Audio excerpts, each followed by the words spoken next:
আসসালামু আলাইকুম প্রিয় বন্ধুরা, সবাই কেমন আছেন? দেখুন, আপনাদেরকে একটা জিনিস দেখাবো। এই যে রডগুলো দেখতেছেন, এইখানে হাজার হাজার টাকার রড, লোহা, অনেক কিছু পরে আছে। হাজার হাজার কোটি টাকার উপরে বলতে যায়। কত বড় প্রজেক্ট দেখুন, কিন্তু এখানে কোনো বেড়া নাই, কিচ্ছু নাই, কোনো কিচ্ছু নাই। এটা যদি বাংলাদেশে এরকম কোনো পাহারাদারও নাই, কোনো কিচ্ছুই নাই, যদি বাংলাদেশে থাকতো তাহলে এখানকার অর্ধেক জিনিস চুরি হয়ে যেত, শুধুমাত্র আইনের সঠিক ব্যবহার না হওয়ার কারণে। আর যদি আইনটা সঠিকভাবে প্রয়োগ করা হতো বাংলাদেশে, তাহলে এরকম হাজার হাজার লাখ লাখ টাকার মাল ফালায় রাখলে কেউ ধরতো না।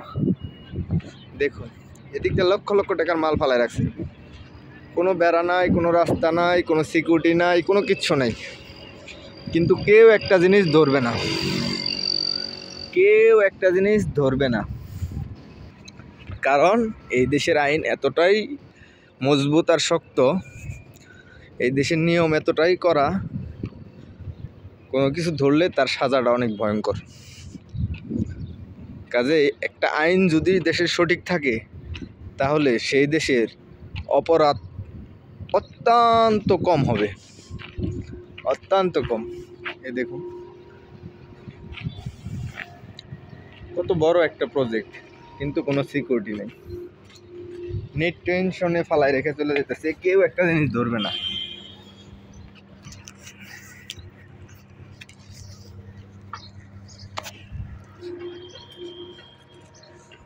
দেখুন, আপনাদেরকে দেখা একটু, লক্ষ লক্ষ টাকার, লক্ষ লক্ষ রিয়ালের জেনারেটর, আপনার ইলেকট্রিক ওয়ার্লিং মেশিন, সবগুলো এমনিতেই পড়ে আছে, কেউ ধরবেও না, ছবেও না। এদেশে চোর নাই যে তা না, 5%। অন্য অন্য কান্ট্রি থেকে 5% চোর আছে, মাত্র 5%। এদেশেও চুরি হয়, কিন্তু খুব কম, আর ধরতে পারলে তার রক্ষা নাই। সর্বনিম্ন জেল হবে 3 বছরের, সর্বনিম্ন।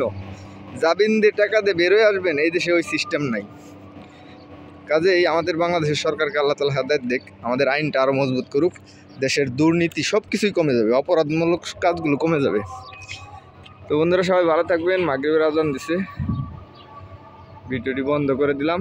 ভিডিওটি ভালো লাগলে শেয়ার করে দিবেন। সৌদি আরবের মতো আইন আমাদের দেশে হোক।